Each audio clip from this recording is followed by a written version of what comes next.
Hey guys, it's Isabella James, aka Spiritual Bimbo. Welcome back to my amazing YouTube channel. Thank you, thank you, thank you if you've been here before.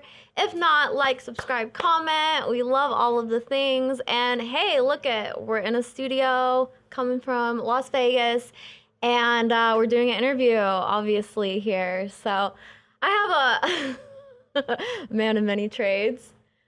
Besides being a cat dilf, he is also a men's coach, a philanthropist, a key player in the Las Vegas social scene. I have Michael Sartain here. Dude, I am a cat dilf. I am so stealing that. We got to put that on my bio. I did not even think about that. That is incredible. I was been nervous all day about doing this interview, but now I inspiration. Oh, that was the first thing I thought of. Yeah, that's incredible. For your intro. That's beautiful. That's you. Okay, but hey, listen, no one knows about you. So what's up? Where are you from? Tell us about you. I'm so happy that no one knows about me. That's so great. No, I'm from East Dallas. I grew up there, and I grew up. It was a real weird situation. So I grew up north of Swiss Avenue and went to high school south of Swiss Avenue. So if you know, Dallas is probably one of the most segregated cities in the United States. There's a book about this called The Accommodation, if you guys ever want to read it. And basically, everything south of a certain point is all Mexicans and black, and everything north is all white people. And so for our side, on the east side of town, it was Swiss Avenue. So I went to church with all white people at a Baptist church, and then I would go to high school, and it was about 85% Mexican, maybe 10% black. Hardly anybody spoke English. We had like a 75% dropout rate, something like that. And it was just we were the first school to have metal detectors. Our vice principal went to jail for embezzlement. Like, we had a bunch of crazy shit that happened. And like, there were shootings every year. And it was just this really weird dichotomy to grow up in. And I thought high school for everyone was just gang initiations and fucking tat logos and people like fighting outside all the time. And then when I would watch like 90210 or Saved by the Bell, and I was like, fuck, bro, people lived like that. It was so crazy to me that people like enjoyed their high school experience, like they weren't on guard. It's not that I hated it, but every day you were on guard. And if you went to Woodrow, there was no question about it. And so there was really, whenever I would watch those shows, and I remember later on like living in Los Angeles and it just being like, wow, people actually, their high school experience was like fun. They actually had money for their football team. They didn't practice on a fucking pile of dirt out in the behind. Shout out to Woodrow Wilson.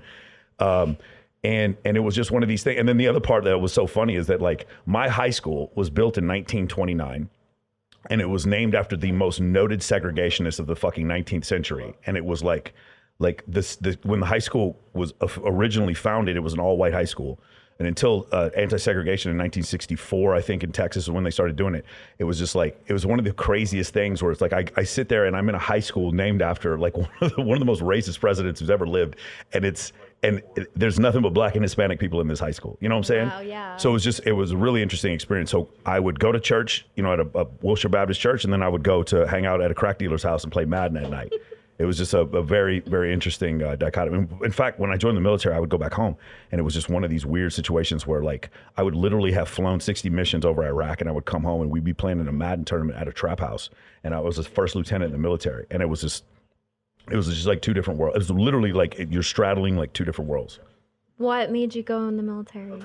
I think it was a couple things. I think it was probably one of the things. No one in my family had done it.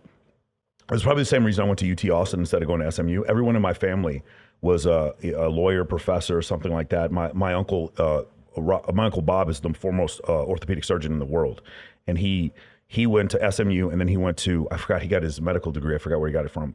And then I have another cousin who went to Loyola, and then everyone else went to Southern Methodist in Dallas, which is in University Park. And so I was just a contrarian. I went to UT Austin, and the same thing. No one in my family had ever joined the military, so I was the first one to join, and I wanted to become an intelligence officer. I read a lot of Tom Clancy. And I joined, and they made me a flyer. I did not want to be a flyer, but nobody turns a flying job down ever. If you join the Air Force, it's unheard of. So I joined and I became a navigator. If I'd become a pilot, it was 11 years. As a navigator, it's only 7 years. So I chose to become a navigator. And if you're just a regular line officer, it's 4 years. So Intel, stuff like that. If you do finance, it's only a 4-year commitment. So I wanted to do 7. So I was in there from the time I was 26 to the time I was 33. What's the difference between that and a pilot, though? Okay, so navigator. If you guys, one of my favorite books of all time is Catch-22 by Joseph Heller. It was written in 1961. It was about World War II. And in the B-25 bombers, there's a guy who's the bombardier who actually drops the bombs, and then there's a navigator. He has to be looking at the map and he's telling pilot come left 290, pilot come right. So because I was a navigator and an air refueler, I had to do the math for the receiver. For those of you who don't know, that you can actually refuel airplanes in the air. There's a KC-135 stratotanker that can do that. I have to do the math for the receiver, and I have to do my math. So let's just say you and I were literally driving down I-15, or let's say, coming from San Diego, like you're going I-15 up north to Las Vegas, and you're like, hey, I need to pass you some shit, but from window to window while we're going 100 miles an hour down I-15, right? Yeah. I would tell you, you need to be at this mile marker at exactly, not kind of, exactly this second you have to pass this mile marker, and you need to be going at least 95 miles an hour. And then, so you're coming off the on-ramp and you land, and now we're side by side, and we have to plan the whole thing out. And then I'm in radio contact, and they're like, okay, roll down the window, and then I hand you the piece of paper, and then you take it in. If you're 50 yards in front of me or behind me, it doesn't work. Well, just imagine doing that over Iraq going 420 knots. That's what it was like. And then you can be at 28,000, 27,000, 26,000. And there was all these things you have to deal with. Also, certain aircraft can't go certain speeds. So if I'm doing a fighter jet, I have to be above like 260 knots. If I'm doing an AC-130, I have to be below 190. So the different stuff like that. So we'd have to slow down for some people or speed up for others, and we're giving them gas in the air. And we have to because they're the troops in contact. So it was one of these situations where in Iraq and Afghanistan from like, say probably 03 until we left Afghanistan, there was always at least 2 tankers over the country at all times because we didn't know who we were going to give gas to. Does that make sense? Yeah. So you had to have a mobile gas station all the time. So that was one of the things. And also, the other reason why you use tankers is if you're trying to do long-range bombing missions. So like if you have a B-2 out of Knob Noster, Missouri, the stealth bomber, if it was to go over the North Pole, you would refuel maybe in like Fargo, and then it would refuel, drop its bombs in Moscow. Sorry, I'm not threatening anybody or anything, but and then it would fly back. Not to try to say anything, President Putin, but we can't do that, and there's absolutely nothing you can do to stop us. But yeah, that's Just saying. Yeah, just saying. Watch your flex, homie. So that was the other thing we do. So we do the original function of my job was long range nuclear. It was a tactical nuclear refueling in the air, just for one aircraft called a B-52. But because Boeing had made such a great airplane, it's a Boeing 707. Then we used that same aircraft for 60 years. I flew my last aircraft. I think my last mission was a 1957 KC-135 E model, and the seatbelt was factory, meaning the seatbelt was from 1957. Wow. Like the seatbelt probably flew 100 missions over Vietnam. The seatbelt was actually part of the Korean War. Like it's just crazy. The fan was so rusted and fucked up. Like that fan was there since Vietnam. That's so crazy that I'm flying this aircraft that was that old. Yeah. But B-52s were built in the 1950s and they're still flying. Wow. So Boeing made not now obviously, but Boeing used to make the best aircraft in the world. It wasn't even close. And Lockheed made shit. And then now it's kind of like flipped a little bit because now Lockheed makes the F-35 and the F-22. Sorry, I don't know if your fans want to know about Air Force shit, but yeah, They're that's guys, what so I'm Yeah. sure. Yeah. So I did that. I had no intention of becoming a pilot, and then I wanted to switch over to become a drone pilot to get out of being a navigator. And so the problem with being a drone pilot is you either get Creech, which is just north of here. It's where the federal, it's where the state prison is. It's north in Indian Springs, Nevada, or you get Clovis, New Mexico, which is basically nowhere. And I mean, it's 6-hour drive to anything. Think about it, living in a place that's so austere. It's a 6-hour drive to like Santa Fe, New Mexico, which is in the middle of nowhere. Like it was nowhere. Like you're past El Paso, so far west from Texas. So it was one of these situations where it was like either I get Clovis or Las Vegas. I was like, that is way too much of a gamble. So I got out of the military after that. Okay, yeah. And what brought you to Vegas? I came here in 2007 one time for the NBA All-Star Game. My friends had invited me. I was friends with Kenny Smith, who if you know him on Inside the NBA. I used to call into his show. I would call in when I was overseas, and so we became friends. He invited me to his wedding. So he would invite me to every year to his party that he would throw during NBA All-Star Weekend. And then so he had one here. I was like, all right, well, I got an invite to the biggest party NBA All-Star Weekend. I'm just going to come out. And I never took leave while I was in the military, so I had so much leave piled up. So I took a week in Vegas, which is a mistake. Don't take a week in Vegas for your first time. That was a mistake. So I had a couple nights at the Palms, and I switched over. I can't remember the Mirage.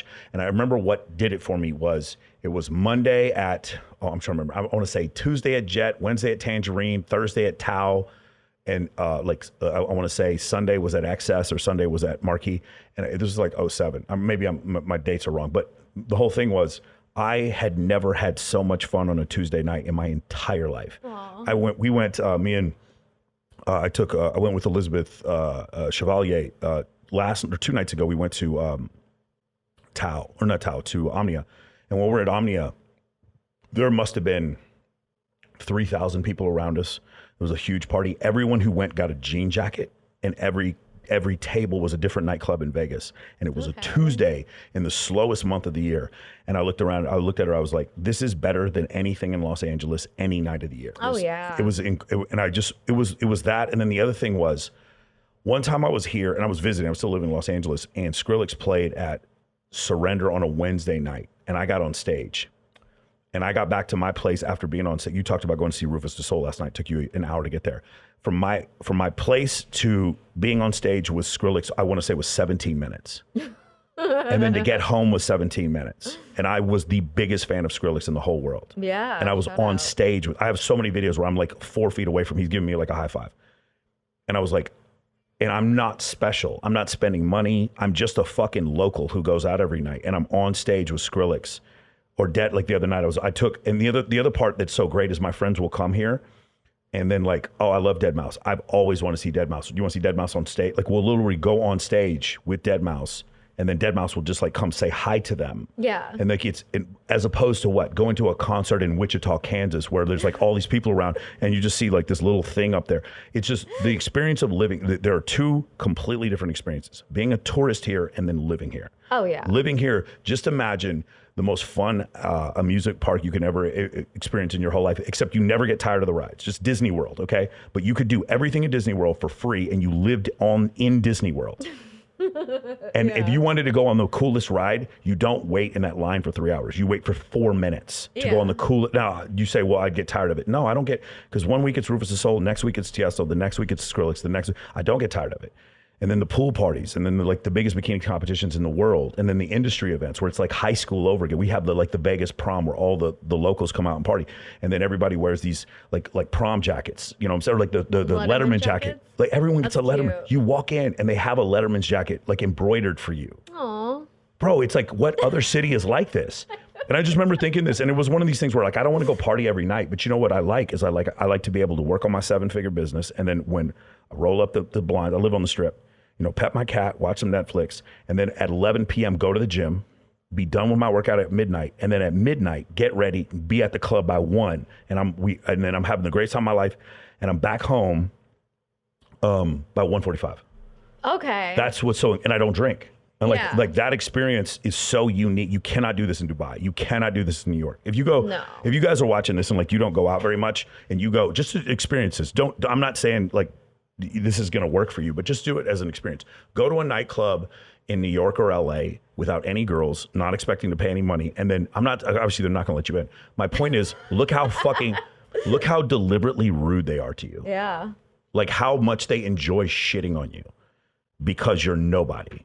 And when I lived here, I was like, because I was a local, they were like, you're one of us. So we'll never shit on you and we'll give you anything you want. And so that's what I always say is like in LA, they're there to tell you no. In Vegas, they're there to tell you yes. Yeah. And so that ethos was just it was one of these things where it's like, you know, just imagine you love basketball and you live near the Staples Center. And like you would go, you live your life and then you could just walk into the Staples Center and just sit courtside anytime you wanted and then just go back home 4 minutes. Like you didn't even have to stay for the whole game. And then like LeBron was your friend. That's what it's like living here. That's what it's like living here. Yeah, but it's not like, you know, someone could just move here and then all of that happened. It definitely took a while. But like, for instance, for me, because I recruit for so many competitions and charity events or whatever. So like my birthday tonight, we're probably, how many, can you tell me how many people in the group chat? I don't even know. I don't even know anymore. There's a secret group chat where they're planning over 50. They're planning my birthday, and so there's over 50 girls in it. Like, because see, here's the thing: when you plan a party, you don't need to plan for guys and girls. You just need to plan for girls. Yeah. Guys, you don't. Guys are like weeds. They just. I mean, I hate to say it like this, but like women are like flowers. You have to take care of them. They have to get sunlight. Men will show up. Yeah, we need answers. Do you understand? Do you understand that like if I had 100 girls and I invited 0 guys, there would still be 50 guys there. Yeah. Watch tonight when we walk into the club, because there'll be 50 girls walking into us. It'll be me, like 2 other guys and 50 girls behind me. Yeah. There will be another 27 dudes, most of whom I never met before, following us in. I promise you. Yeah. When I would go party at Blazarian's house, I was always confused. Like, dude, why do you have dudes with shotguns and fucking fire hoses out here? I didn't understand until I started throwing these events, and I realized it's like, I hate to say this, but like when guys at clubs are just so, oh man, that's my girl. Or like, dude, do you understand? Like if people knew where you're going to be tonight, right? Because you're probably not going to release this today, but if people knew what club you're going to be tonight, do you know how many dudes would probably just like, yeah, I'm going there. Isabella's going to be there, blah, blah, blah. And like that. So the other thing I didn't realize is that like girls don't want to sit behind the rope because they're bougie. They want to sit behind the rope because they don't want to get knocked over. Like 100%. It's like you have $3,000 worth of shoes and clothes and stuff on. You did all this stuff, and then like it's literally like armor. It's like protect. Like there's a reason why there's bleachers behind the stage at Zook, right? They're to physically protect the women from getting knocked over. Like you're in heels. And I didn't understand it at first, but then I understand like, oh, this is why you have a big bouncer walk you to the table and all this kind of stuff. So that was a big realization for me. But I think when I first moved here, one of the things I noticed was that all the dudes that I met here, and like I'm not trying to hate on anybody particularly, but you guys know who you are. Like they treated women like cattle. Like how many hoes you got coming to this shit, and I was like hoes, like that's why they don't come to your shit. Yeah. Bro. Like it was like, hey, bring your girls to something. Like tonight, nobody asked me bring your girls to Zook because they're not my dude. Slavery was outlawed January 1st, 1865. I was not, or if you're from Texas, it's June 19th, 1865. Slavery was outlawed. I don't own anybody. There's no my girls. I don't think about it like that. So because of that, that's why I think I did things a little differently. I was more like, instead of, hey, come to my table and fuck my client and do this cocaine, I was more like, hey, come to this animal rescue charity with me. Hey, come to this domestic abuse charity with me. Hey, help me raise money for these homeless children. That's what I kind of base my social scene off of. Does that make sense? Yeah, no, one of my favorite clips of yours is like, if you're adding value, you're not a creep. Yes. Yeah. So you're never a creep if you're adding value. So like, for instance, if guys are out there watching this and they're like, well, I want to message the hottest girls I've ever seen in my life. If you were to do that and you were to say, hey, I'm working with the SPCA here in San Diego, and I was wondering if you'd like to help us raise money for so-and-so. That doesn't mean she's going to date you, but it does. I guarantee you she will open a thread and at least say thank you. Unless she's a psychopath, she's going to say thank you for inviting me to this. Yeah. And then let's take it a couple steps further. Hey, I have, we're looking for girls to walk the red carpet for the Maxim party. Dude, if you did not know me, Isabella, you'd probably say yes to that. Like those are the kind of things that we would do. Or at least DM you back. At least DM me back and say thank you. And like, the other thing that's crazy is like the level that this goes to. There is no upper level. Like if I wrote Kim Kardashian and she read the message and it was like, hey, we're raising money for the Midnight Mission in Los Angeles. Over 100 years, they've been collecting toys for homeless children. She's at least going to write back and say, sorry, I can't make it, but thank you. And now I've got an open, people don't understand how IG works. I have an open thread with Kim Kardashian now. That means even if she's not following me, this will blow a lot of people's mind. 91% of the engagement, I get about 1.4 million impressions every week on IG. 91% of my engagement comes from people who don't follow me. Let me say that one more time for all the dudes out there who are afraid to post on social media, don't understand reels, don't like fucking IG story. 91% of my engagement is from people who don't follow me, right? So what happens is I have an open thread with famous Instagram, whoever, and now whenever I post stuff, they're more likely to engage with me. Yeah. And so when I go out, it's crazy. People who don't even follow me are like, I love your podcast. And I'm like, you don't even follow me. How the fuck do you? Well, it's because they're constantly exposed to the content. 91. Dude, I got 28,000 shares last month of my podcast. Mm-hmm. And so, and I don't, for those of you who don't, I don't have 100,000 followers. I don't have a blue check mark. That's one other thing for you guys who are out there. If you had 10,000 followers and no blue check mark and you just did what I said, you'd be shocked at how well the algorithm will reward you. Yeah. Just for posting. And if you have open threads with these people. So that's what I kind of teach my clients is like, can you figure out a way to have open threads with 2,000 or 3,000 people? Because if you do, then all of a sudden they will engage with you, even though you might not have that many followers. So, and then by the way, to run a business or to have a huge social scene, you don't need 80,000 followers. You need 1,000, 2,000. That's enough. Of quality. That's of quality, exactly. Yeah. Right. Like I have a 7-figure business. I have friends of mine with 4 or 5 million followers, and they can't make any money because their followers, no offense, are people from Tehran, Jakarta, and fucking New Delhi. And that people from Florianopolis and Rio de Janeiro do not buy products from me. No. So they're not a helpful group. But if I wanted to, if I just focused on those places, if I just focused on fucking Indonesia, India, and Brazil, I would get 1 million followers. I would absolutely have 1 million followers. And it would be the worst engagement possible. I'd have no comments and no one would buy my product. I would rather have 80,000 followers and then make 7 or 8 figures a year running a business that way, because that is the quality way to do it. That's just a hard lesson that I learned. I'm not interested. I don't give a shit about followers.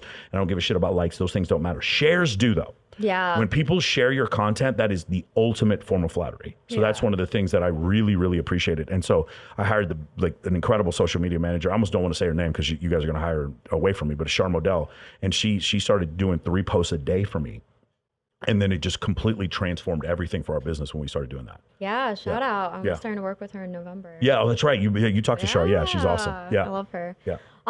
So we kind of missed a whole little piece though. Yeah. Your business. You just started talking about it. So in 2008, so my father was killed by a drunk driver in 2006. And I discovered this book called The Power of Now about a year or 2 later. And this is also when I started audiobooks. When my obsession with audiobooks started with The Power of Now by Eckhart Tolle, which came out in 2000. And then in 2010 was A New Earth, his second book. Yes.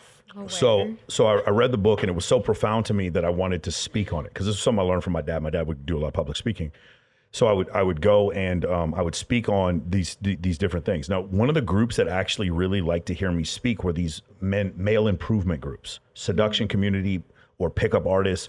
Today you'd call them red pill guys. Yeah. So like people in the manosphere, right? Rolo's here, right? Rolo's like kind of like one of the godfathers of the manosphere. So he would, those guys would actually have me come out and speak. They pay for me to come speak. They give me a hotel room. And I would do that. I did that for 12 years. So I worked for a financial firm. I had my, I would do some nightclub event stuff, and then completely for no money whatsoever, I would go speak. I spoke at RSD Summit. I spoke at Elevator Nights. I spoke at a bunch of different things. Yeah. And then when the pandemic happened, it hit us so badly financial, because I had a super long position. And for those of you who don't know anything about stock options, I had a very, very long position in stock options, lost a lot of money. When that happened, I was so insecure. We still had money, but I was just like, I'm not making money from doing this. This is way too insecure. I was like, I can't predict when Vladimir Putin's going to invade Ukraine and the oil price is going to skyrocket. So I wanted a second way of making money. So this coaching thing I've been doing for 12 years is like, let's turn it into a business. And the magic of it, Isabella, was when I turned it into a business and I started doing it for money, the guys were 50 times more invested. And the results were 50 times better. Get to the fucking gym.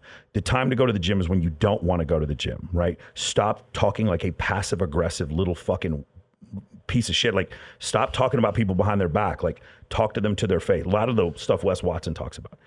Like these lessons, you want to make $1 billion. I love the example of Wayne Huizenga. Used to own the Miami Dolphins. He owned Waste Management. You're right. You used to live in Arizona. Remember the Waste Management Open? Mm-hmm. Nobody, who do you think works at Waste Management was like, when I was a little kid, what I always wanted to do was like clean up diapers and shit, and like take big fucking puddles of fucking trash and put it into a dumpster and all.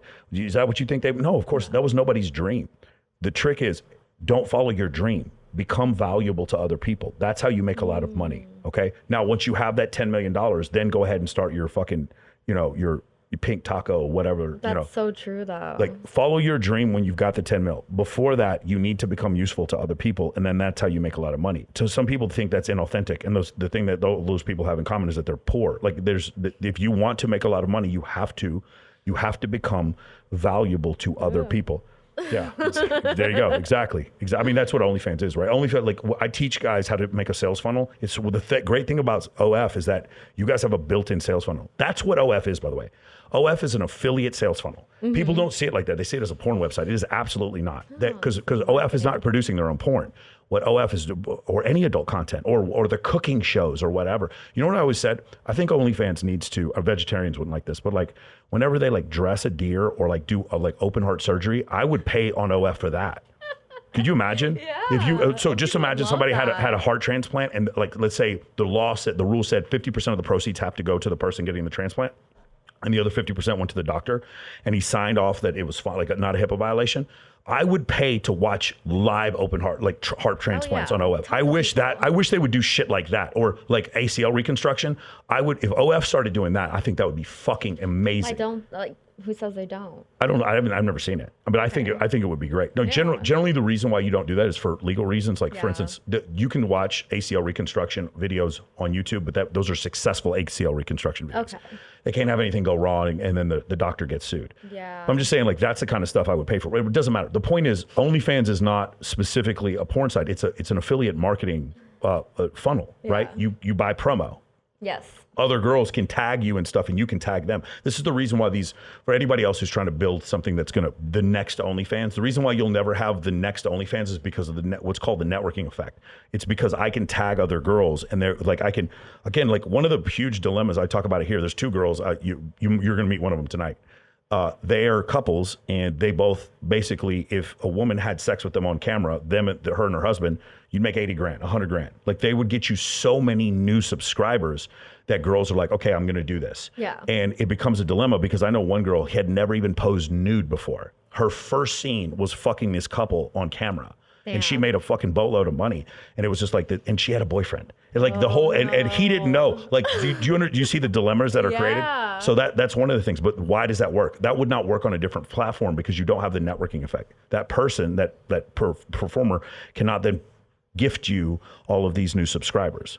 And that's what people are doing, especially with the way IG is shutting down girls. Yeah. You get new subscribers from from collabs with other OnlyFans creators. So that was one of the things that's so brilliant. The reason why OnlyFans works, and if people want to break this down, this is what you should be breaking down. OnlyFans took the idea from actually ClickFunnels, and they turned that into an adult content site where everything is in this one eco structure. And the other thing I thought they did was genius. They didn't try to build an app because their app would violate terms of service on Apple. They did have an app before. Did they? Back when they first started, but it got shut down. Okay, because it violated terms of service. Yeah. I mean, it's as far as performance is concerned, it's the worst website I've ever seen. Absolutely. Yeah, as far as constantly. Yeah, it's horrible website. But as far as the networking effect, like, it's just, obviously I've had so many girls on here on OnlyFans, and I look at it, it's a terrible website. But then when I would sit there and I would see like how one girl could tag another girl, and like, you have one girl literally with 10 million followers who's like having sex with her superstar celebrity boyfriend, and then they bring another girl in. That girl is rich. That girl is buying a fucking house because she did one scene with these two, and it creates these fucking crazy moral dilemmas for people. But at the same time, money's money, so it's just one of these weird things. Like, I don't hate it or like it. It's just this is the new world that we're in. But the thing is, for me, because I have a traditional sales page, we have a VSL, we have an offer that we wrote, and then we take people down the squeeze page, and then they go to a setter, and then they go to a high ticket salesperson, whatever. That's how we make money in our program.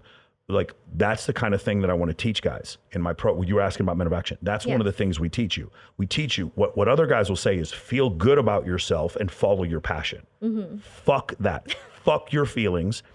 Fuck your passion. That does not. I can give you every example of a self-made multi-decamillionaire. I will prove to you every single one of them did not follow their passion. What they did instead was solve a problem.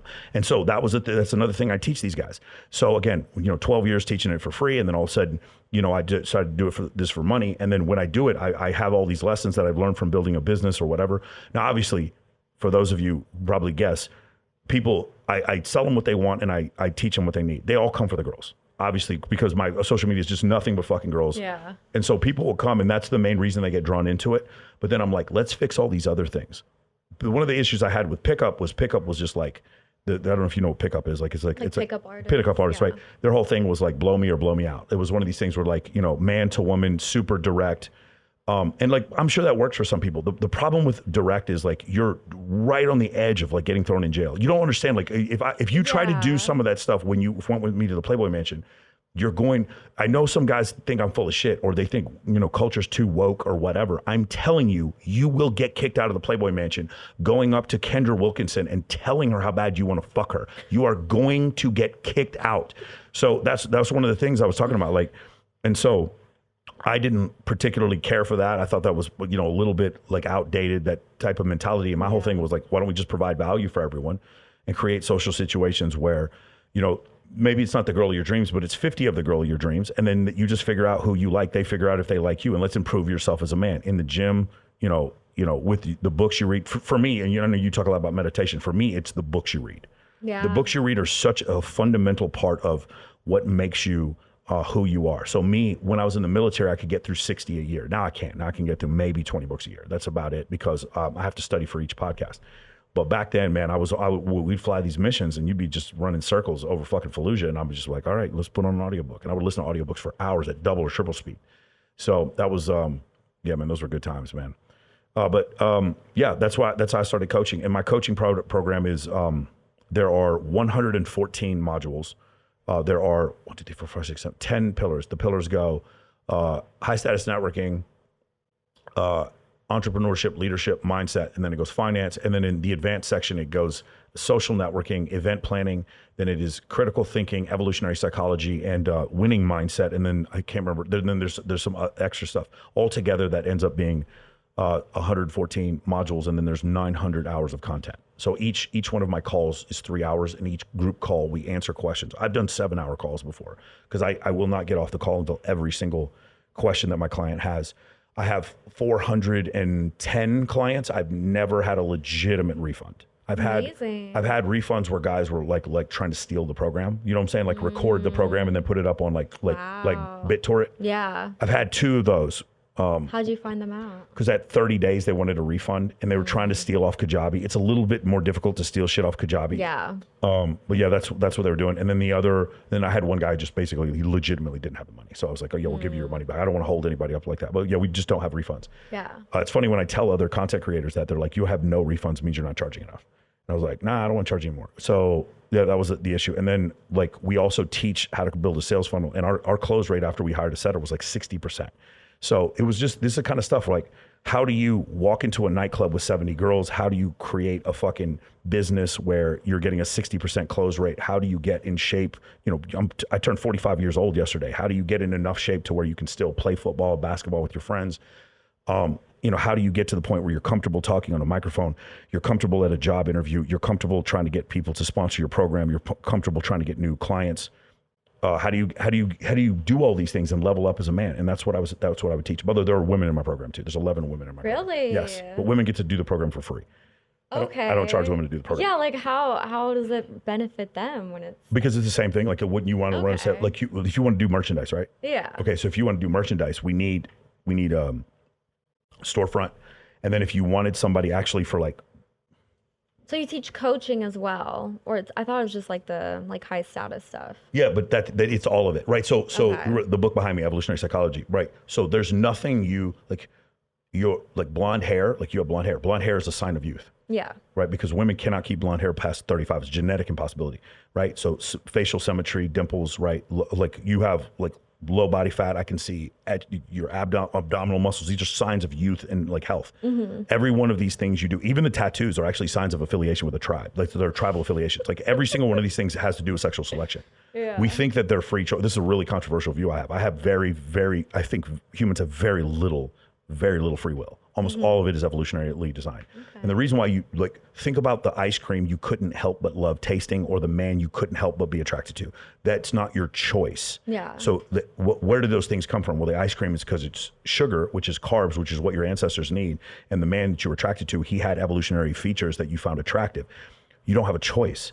I think very little. Like, for instance, if you see a puppy, people cannot choose to think puppies are ugly. They're just beautiful little small creatures or kittens. You have very little evolutionary choice. So that's one of the other things we talk about in my program. My program is based off statistics from evolutionary psychology and from my anecdotal experiences over 25 years. I used to manage a strip club too before I was worked at a not surprised in the military. Yeah, man, I'm sorry I'm rambling, but the thing is that's what happened with the coaching program, and it's just been outrageously successful. One of the other crazy things is like I'll go out now and I'll meet guys in MOA all the time. It's gotten to the point where the first 50, 100 guys, I remembered everybody's face. Now I'm getting to the point where I don't know everyone's face. Yeah. And I feel like Tyler Durden in Fight Club. Aww. Like I'll walk around and be like, hey, what's going on, man? It's great to meet you. And he goes, I'm in MOA. I'm like, what? Shut the fuck up. You're in Men of Action? Really? That's crazy.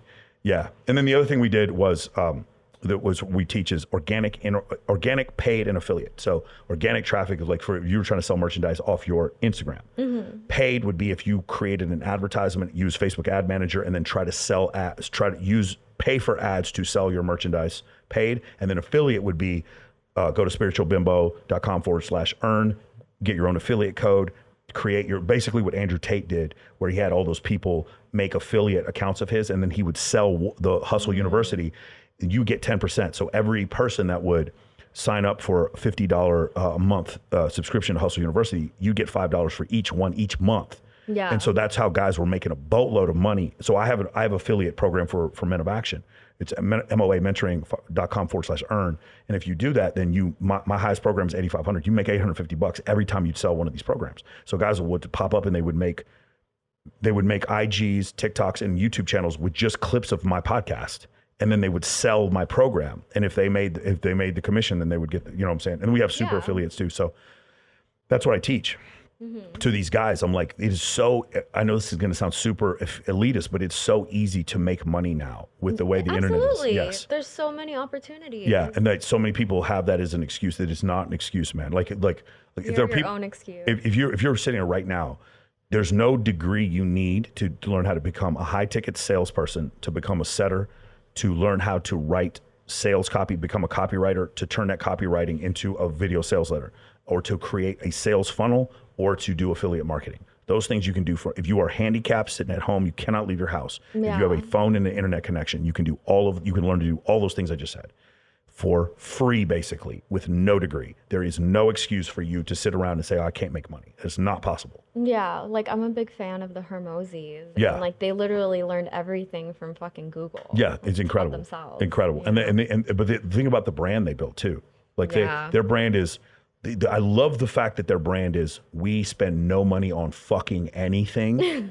We're in ridiculously good shape and we just work harder. What a fucking great brand. Literally. What an awesome brand. We're not even selling you anything. We're not even selling you anything. Like consider that brand. Like one of the things, so for my program, you have to show me tangible results. That's a difficult thing to do because some guys don't want to work, especially some guys who are very, very wealthy. Maybe they're born, just into it. Maybe a little bit privileged. So a lot of those guys don't want to work as hard. If you have some of them do, but a lot of them don't. So if you have a situation like that, when you think about what Tony Robbins might promise you, he's not going to promise you a 6-figure income. What's he going to promise you? You're going to feel better. Yeah. At the end of the Tony Robbins seminar, you're going to cry, you're going to hug your buddy, and then you're going to go back to your mom's basement. You didn't change anything about your life. I'm going one. Like I'm not trying to hate on Tony Robbins. My point about Tony Robbins is what are his metrics? Yeah. When you leave the Tony Robbins, I know Tony Robbins' metrics, he got your money. Yeah. I don't know your metrics from taking the Tony Robbins seminar. So my course is not called Men of Feeling, and it's not called Men of fucking Trauma Release. It's not called Men of Dithering or Men of Blathering. It's not called Men of Theory. It's called Men of Action. And so because of that, I put this onus on myself. I'm putting the weight on my own back. You must show tangible results or get the fuck out of my program. And that's hard for a lot of people to deal with. Whereas, again, I'm not knocking Tony Robbins. What I'm saying is Tony Robbins, you don't leave the Tony Robbins with, okay, I need $654,000 I make this month, and then I need to correct inventory problems with this. There's no tangible action plan when you leave a Tony Robbins seminar. Yeah. And so now think about, you're selling feelings. Bro, do you know what the cost of goods sold is on feelings? It's nothing. It costs you nothing. His fucking cost of goods sold is not, it's 100% profit when you're selling feelings. Yeah. That's why I'm saying like his marketing is fucking genius. Yeah. You see what I'm saying? And I've made it hard on myself because for me, it's like, here's a workout program. Yeah. You got to get bigger muscles or or I didn't do my job. Yeah. You see what I'm saying? So, yeah, no, that's great though. Yeah. That's most, I feel like, successful coaching programs. It's like you have to have something tangible. Oh man, we could go into coaching programs. 15% of people actually finish the coaching programs they buy. That is so disappointing to me. Yeah, I could see that. People pay me so much money and don't finish my program. And some of the guys. How long did it take to finish your program? About 6 months. Yeah. Maybe longer. No, I mean, like realistically, if you were like had a full-time job, it would take you about a year to finish my program. Okay. Because I teach it. Like how long would it take you to get a master's degree from Harvard? I teach it like it's not quite that. It's the equivalent of probably taking 15 college hours. Just commitment to yourself. Yeah, I mean, because you don't have to finish all 900 hours of Q&A, but I do require certain episodes of the podcast. There's 26 books you have to go through. And you do have to go through all 114 modules. So those things are required. In addition to that, there are also weekly Q&As. We do 3 times a week. If you do the advanced Q&A sessions, those go pretty good. But like, I tell you what though, it's about one of the things I love is that when guys ask me questions about finance, or occasionally we get into questions about physics or building a business. But what do you think 90% of the questions are? About girls. But yeah, it's about girls. Hey, Michael, how do you get girls? Hey, Michael, how do I convince my girlfriend of 5 years to have a threesome with me? I'm like, well, imagine if she came to you and she was like, hey, John, you love me, right, John? You love me? I want you to suck this guy's dick for me. Will you do it because you love me? Just put his dick in your mouth, but it's just because it doesn't count because you love me. Would you suck his dick? Would you suck his dick, John? And he's like, oh, fuck no, of course not. Then stop asking your heterosexual girlfriend to have a threesome with you. And that's what I tell them. And they don't want to hear that. They want me to change the world for them. Or I'll have guys who live in like Des Moines, Iowa, or Eastern Washington. And they're like, Michael, how do I throw a party with a bunch of playmates? Move, bitch. Move. Literally. Fucking move. They don't want it, but they want me to change. I can't change the world for you. I can just, I'm just a signpost for the world. Change their mindset. If you do not like being talked to by a head football coach or a military training officer, do not join this program. Okay. I make people cry on a regular basis. Oh. If you are very, very attenuated to the truth, join this program.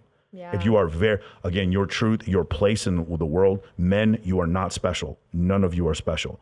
Women also can be not special or special based on their goals. But the thing is, the reality situation is when Giselle Munchin or Lindsay Palis walks into a room, she doesn't have to talk her way into shit because she's Giselle Munchin. Yeah. Because she's Bella Thorne. She doesn't, her value as being an attractive woman carries with her wherever she goes. You understand? Yeah. Like you and I will go out tonight, everyone's going to stare at you. Yeah. You don't have to like, here, my name's Isabella. Let me convince you why you should stare at me. No, you don't have to do that.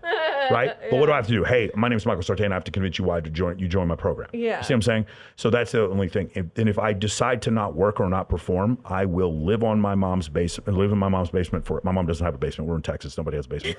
If you're from Kansas, you live in your mom's basement forever. Yeah. You're going to live there forever. And by the way, there's no wrong with living with your parents. Like if your parents are sick or something like that, that's not the point. It's just a metaphor I'm using. Just an analogy. Y'all know what we're saying. Yeah. But my point is like, you have to, as a man, no one makes the choice to level up for you. Unless you're Barron Trump, no one levels up for you. You understand what I'm saying? Unless you're, you know what I'm saying, or, Hunter Biden, then someone's doing the leveling up for you. But if you, for the normality of most of humanity, this is why I love when wealthy people don't leave money to their kids till they turn 35. Yeah. If I'm worth $50 million and I have kids, it's basically going to go, your education is paid for at 18.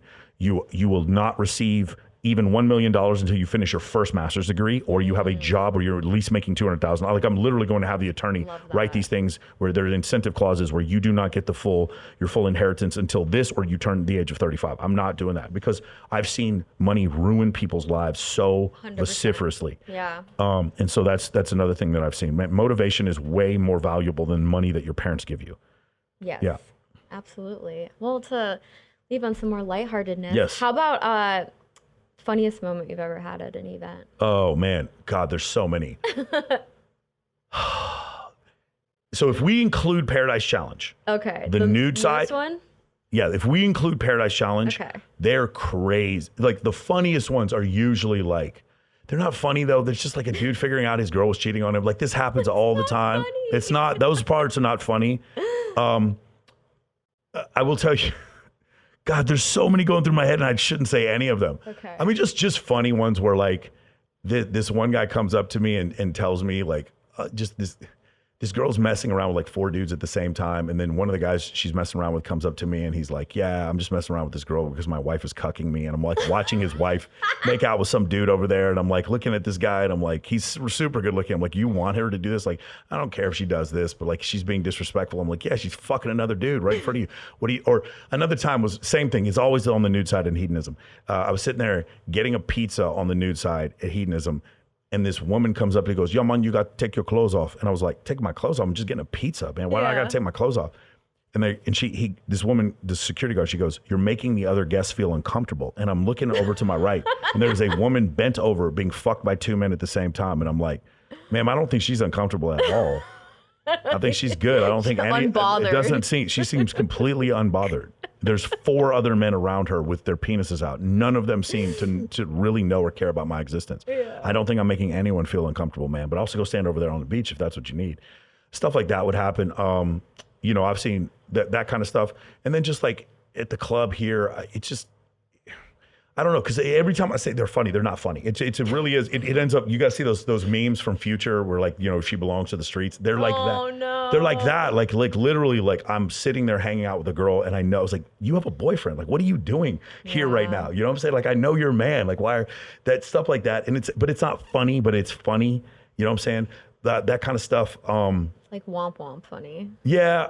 I feel bad because at some point you can't help everybody. No. Right? You know, We'll like make somebody who their keeps going choices. back, somebody who gets cheated on over and over again. It's not funny, but it's funny, you know. And I don't wish that for anybody, but I think everybody has to get smacked around like once or twice. If any of you have ever played football, you know you get hyped up before the game, and when do the nerves go away? That first time you hit the other guy, then the nerves are gone. The adrenaline levels go down.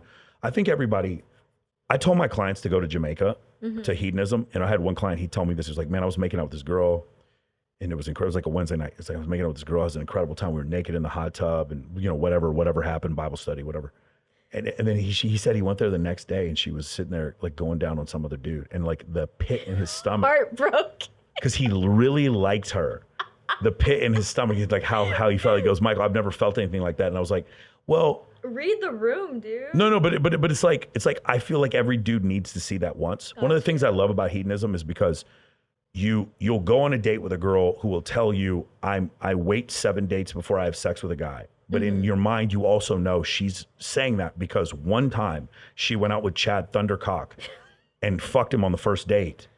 And she's telling you these rules because she needs you to believe that's true. Yeah. But it's not true. It's just true for you, buddy. Yeah. And then but like you hear me say that, and the term is hypergamy, but then you hear me say that, but then you don't believe it. And then you go to Jamaica and it's right in your face. And I feel like guys need to at least see that once. Gotcha. Like watching these male strippers like compete over these girls, and like guys bringing their girlfriends to Jamaica and everyone's naked. And like, you can tell the guy's just like a little insecure. And then, Brock from Australia walks up with his covered in tattoos, and he's taking Trembolone and Anabar, and he's like fucking super ripped, and he's just like talking to your girl with his dick out. And you're just like, any insecurity you feel, your girl looks and she can see it. Yeah. And it's so cutthroat, but it's so fucking caveman. It's so raw and caveman. And of course, women don't have anything to worry about because they're all just hot, and they're hotter naked. And so they're not competing. It's the dudes who are. And you see these little games. I recommend everyone at least do that once. Okay. I will tell you, I'm in the best shape of my life because of that shit. Yeah. Because I was like, I'm not going back there being fat. No. I got in the best shape. Jamaica made me get in the best shape of my life. Yeah. 100%. I go every year to host Paradise Challenge. And that was one thing. And then, just a bunch of stuff here, man. One of the things I love about Las Vegas, Satoshi Kanazawa wrote one of my favorite books. It's called Why Beautiful People Have More Daughters, with this guy named David Allen who passed away. And Satoshi, he wrote the book, and then I wrote him afterwards like, hey man, I'm a huge fan of your book, and I just want to let you know that the biggest evolutionary psychology laboratory I've ever seen is Las Vegas. Mm-hmm. It's the girls with the biggest boobs and the blondest hair versus the guys with the Lambo and the Bentley, you know what I'm saying, and the Murcielago and the Paddock. Yeah. With the 100K men table at Drake on New Year's. And they're trying to see which one of us, which one's gonna break. Yeah. You understand what I'm saying? The billionaire who throws out 100K for a table like it isn't shit doesn't even know where his black card is. One of his homies is holding the black card to pay for the 100K table. Yeah. And they don't bring more. So rich, dumping Nebuchadnezzar bottles, 65K bottles on each other's head because they don't give a fuck about anything. That level of wealth, and your girlfriend's serving them. You know what I'm saying? Yeah. And she's playmate quality. And it's just like, and then at the table next to you is Leonardo DiCaprio and Machine Gun Kelly and Logan Paul. And it's like, I'm not saying you all want to be here. What I am saying though is like, this is like literally the apex of the evolutionary psychology battlefield. It's the hottest girls versus the wealthiest, most famous dudes. And it is literally like watching like apex predator tigers kill gazelles in Africa. And I just sit there, and I'm on stage with Deadmau5, or I'm on stage with fucking, Marshmallow, or I'm on stage with Steve Aoki. And I'm watching it, and just like right up close, and I'm watching this like just dick measuring contest by all these dudes to see who can spend more money, and which guy's taking more roids, and which guy like this or that, or like which guy's a celebrity, or just watching the women just follow Logan Paul when he one time it was me, I was with Logan Paul, Dan Bilzerian, and we were on stage because Bilzerian and Steve Aoki are really good friends. Okay. They were friends before either of them were famous. They were friends. Cool. And so whenever Steve plays at Omnia, Dan always comes. And Logan Paul came out there with Dan. So I'm not, all my life, I have a video of it's me, Bilzerian, Logan Paul. We're also on stage hanging out. And then they leave. And this flock of women just wanting to touch Logan Paul, like this level of fame. Wow. You just don't understand when you see these, like, what was it, Tyga or who is it? These guys who are like rappers starting their own OnlyFans. Oh, yeah. And they're just Tyga. like fucking their groupies on OnlyFans. Yeah. And it's just $250,000 a week. Bro, and it's $250,000 a week. And it's just so crazy when you see this. And it just throws you into a tizzy. I do not watch the tiger kill the gazelle or the story of the scorpion and the frog. I do not hear about the scorpion killing the frog and complain. I just realized I belong to a species of hairless murder ape. And I want to enjoy every minute of watching this chaos until I die. But this belief that there is no chaos is the ultimate ignorance. Yeah. It is chaos. And you will enjoy this chaos. That's what natural selection is. That's what the evolution that created the Homo sapien species you belong to.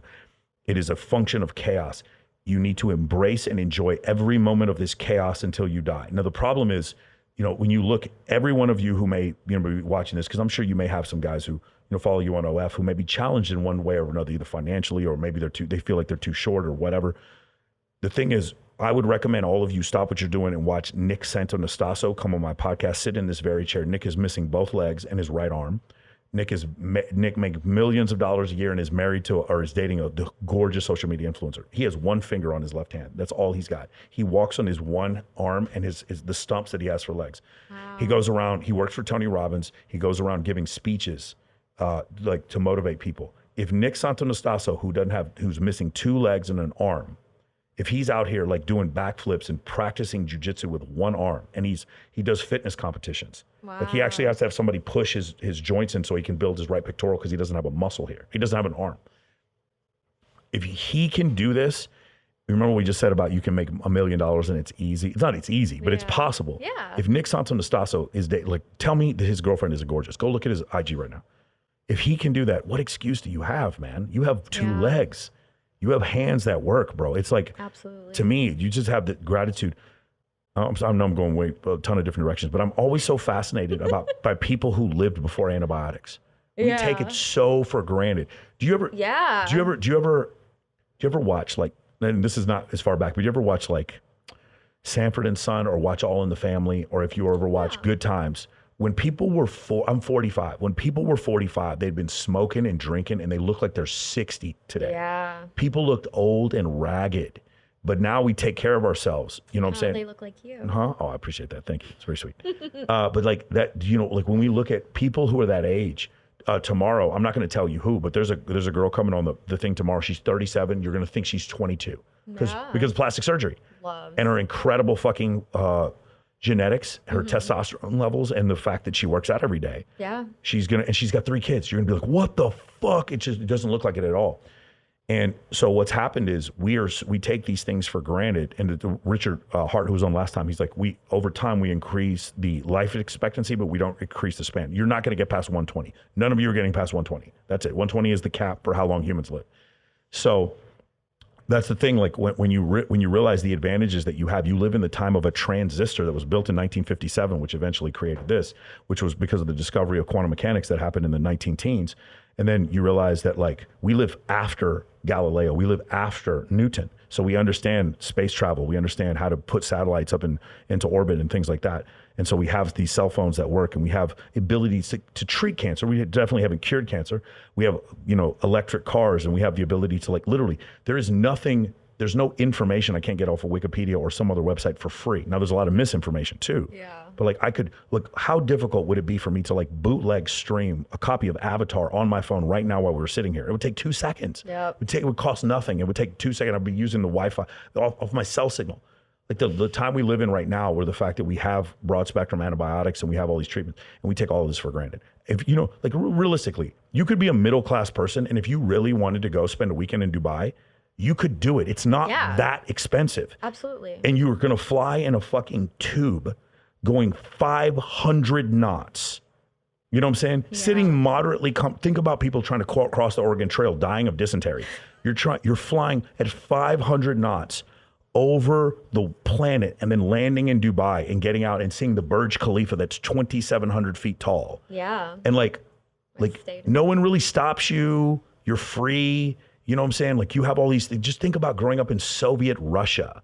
Think about growing up in a time where Genghis Khan was like somewhere 100 miles away from you, ready to rape and destroy your entire village. Think about living in like levels of terror like that. Think about being a U.S. serviceman in 1970 in Vietnam, or think about being a Vietnamese person in 1970 going up against the U.S. serviceman. Think about this level of terror that you would have experienced. The 100,000 people that died during the wheat famines under Mao Zedong, or the 60 million people that died during the Spanish flu in 1919. You don't have to do with any of that. Or how about the fact that something like 50% of the Earth's population died during the bubonic plague? Think about all those things. You skipped all of those. Yeah. And one of your nails broke. Oh no, I was late. My flight, I can't believe, man, they canceled my flight. And now I can't fly in this tube, this magical tube that gets me across the world at 500 miles an hour. I have to wait 30 minutes for my flight to come later. You know what I'm going to do? I'm going to bitch on the flight using the Wi-Fi, the fucking satellite-driven Wi-Fi on this airplane that I'm on while I'm posting on social media, watching HD, like fucking high definition. Privilege. Yeah. Like, if you are watching this, that means you're watching YouTube. Yeah. That means you have an internet connection. That means you have a phone or a laptop. You are part of the 1% of wealthiest human beings who have ever lived on this planet. You live in 2022 on a planet where half of the Earth's population lives on less than $1 a day, and you are watching a YouTube video complaining that your boyfriend didn't call you back in time. Bro, you have no idea like the level of gratitude you have. So you start with that gratitude, and then everything else comes from that. The fitness, the business, all the other things that happen. Man, I'm so grateful I live in a building with 2 basketball courts. I can just shoot free throws for hours.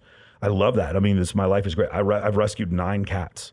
You know what I'm saying? I love that. Like, I love that. I love that I live that life. So I have gratitude for all those things. Like, you know what I'm saying? Like, I have friends that I have an autoimmune disorder. It's not that big of a deal. I have some family members that have it. When I see other people in like high juvenile diabetes, all these kind of things that happen to them, cancer, there's not a big history of cancer in my family or whatever. So many family members, super high IQs. I'm lucky. I even recognize that, right? I'm fucking lucky. When I see other people, some of the things they have to deal with, how terrible it is. You know what I'm saying? Yeah. And so just gratitude for every second that you have while you live on this floating rock that goes around the sun. You know what I'm saying? There's flat earthers that are so angry at you right now for you having me on. They're going to comment. Floating around the sun, the sun is traveling like 11,000 miles a second, something like that, through the galaxy. We're in the Orion arm of the Milky Way galaxy. And you're on this rock, and there was just natural selection for billions of years. And then poof, here we are, we're Homo sapiens, and we're observing ourselves, and we're classifying different species, and we're solving Sudoku puzzles, and we're filming midget porn. And I don't know if I can say that word anymore. Small people, little people porn. You know what I'm saying? We're off in Germany shitting on each other, in porn, whatever. Privileged. Like we're just so privileged. It's like, man, I can't believe Porn I had to watch privilege. this porn in 720 instead of 1080 HD. Fuck. Literally. That's where we are now, man. Like, just again, you guys have it so good. You have no idea the gratitude. Now, here, what takes away our gratitude though? What? Social media. And Yes. the reason why is because not you specifically, but I watched this happen so many times because I would have a guest list to Bilzerian's parties. For those of you who don't know, it went throughout history. Hef's Playboy Midsummer Night's Dream party.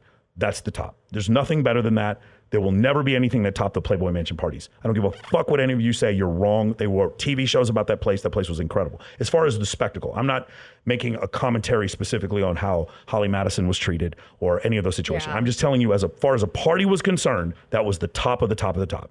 Then from that point down, I would say the early Maxim parties were incredible. And then the only thing that I would say was probably better than those Maxim parties, but just beneath the Playboy Mansion, but probably not for long, is the Ignite parties that Bilzerian was throwing.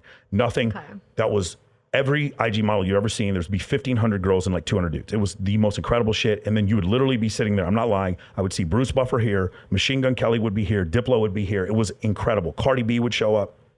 I was watching Sway Lee, and I would be sitting there with literally, here's Abigail Ratchford, here's Lindsay Palos, right here's Emily Sears, like every IG model you've ever thought of. You were literally living in an Instagram post. When you saw that, the problem was when I would invite girls to go to this, like they would mortgage their whole life to come to these parties. They would leave their boyfriend back at home with the kids. And I was just like, hey, do you want to come to the party? And it was so crazy. What I mean by social media is like they had no gratitude for their life because they weren't at the Ignite party. Wow. And even Bilzerian talks about this. It was like one of these situations, like you could have an incredible life being married to an incredible woman, but you didn't go to the Playboy Mansion. So now you don't give a fuck about any of that. You just need to get into the party. Yeah. And so that's another issue, like where we were designed to live in tribes of 150 people. Our anthropological record shows us that. And those under 150 people, how many people were of breeding age for my age group? It was maybe 7 or 8 people. So those are the 7, 8 women I had to impress throughout my whole life. And any probability of me having sexual intercourse was with those 7 or 8 women. So my life is not that complicated if I have to deal with 7 or 8 women. But that's also the reason why men have approach anxiety, is because if I fuck it up with those 7 or 8 women, then I'll be just, you understand, this is another thing. The vast majority of men ever born died a virgin. Vast majority. In most mammalian species, the vast majority of males of the species die virgins. Vast majority. If you have a colony of 100 men and 100 women, you need 20 men to impregnate the 100 women. You only need one, but like it works about 20%, and then the other 80% of men are just SOL. This is the reason why you see in Middle Eastern countries men are like strapping dynamite to themselves and going and blowing up fucking coffee shops in Tel Aviv, is because they have no upward relational mobility. They have no upward financial mobility. Okay. They're the polyamorous society that they grow up in, where one man has many wives, so many men have no wives. That's what creates that situation. That's sad. And so I mean, that whole thing happens. But what the problem that happens is, where you would have been happy growing up in Wichita, because you now see the parties in LA, nothing that your man in Wichita can do for you is good enough. Yeah. And so that FOMO drags you further and further. Hey, honey, we're going to take a girls trip. We're just going to go to Malibu and have fun. You're going to Malibu? Let me tell you something right now, gentlemen. If your girlfriend or boyfriend goes to the fucking Mastros in Malibu, they are cheating on you 100%. Yeah. Or Newport. You are 100% you're getting cheated on. Yeah. There is no reason to go there. Girls are going to Masters. The fucking Masters in Malibu is notorious, bro. That's notorious. Anyway, so yeah, man, that's just kind of thing. So because we were not evolutionarily designed to have exposure to 1 billion people, and now all of us, instead of wanting the top 20% of our 150 people that we grew up with in the tribe, it's called Dunbar's number. That's 150 number. But U.S. military troop groups or units are 150 people because of that number. If because of that expansion to where we're talking to millions and millions of people, or not talking, but exposure to millions of people, like, you understand, normally you and I should not have exposure to even the fact that Giselle Munchin has filed for divorce from Tom Brady. Exactly. But the fact that we even know about that, we'd like, what does that do to our brain? It's like, is Giselle Munchin a possibility for us? Is Tom Brady a possibility for us? Logically, we know they're not, but our mammal brain doesn't know that. Yeah. The other thing is pornography. Yeah. What does pornography do to us? In a lot of cases, like, we think we know them. So now we get into a situation where it's like, well, now every girl should behave like this sexually for me. You talked about studio porn versus like OF. Every woman should behave like this, and every woman should look like this for me. And if they don't, then they're not, trash. They're trash or trasher. But it's not even that they're trash. They're not good enough for what I want. Yeah. Because I wasn't aware that I could get these things. Yeah. You see what I'm saying? And so now you aren't aware of these things until you watch them on social media or you watch them on television, and you want that lifestyle. Does that make sense? So that's where. The gratitude should come from recognizing where you are in history. But the ingratitude comes from a lot of times from social media, which is why rule number 4 in the Men of Action group is social media is fake, and I'm okay with that. Yes. The world is not fair, and I'm okay with that. Yeah. Social media is fake, but the money's real. Yes. And I am a social media producer, not a social media consumer. Yep. That's it. That's what rule number 4 is in MOA. Yeah. Yeah. Yeah. Well, I'd love to talk to you all day, but I'm hungry. Ready? Okay, so she's hungry. I'm hungry. Do you have any other questions? You sure? Yeah. You don't have any other questions? That was it. That was We it? covered Okay. everything. Beautiful. Yeah. Thank you for being on my YouTube channel. Yes, for sure. We're definitely. Supposed to be a podcast, but it became YouTube channel. No, it's both. Dude, you can have a podcast on the YouTube channel. I know. Podcast is just vernacular now. I can do whatever I want to do. With Dude, my that is life. definitely the truth. Yeah. We're gonna go out tonight. I know at least 3 billionaires are coming to my birthday. They're gonna be like, "Who's Isabella girl? Watch out! Watch out! Watch out, world! Watch out!" It's like, why is Isabella in Dubai every weekend? What's going on there? I don't understand. I'm distracted. Don't worry. Anyways, remember you can be whatever you want to be. So make it good. Catch you next time. Bye.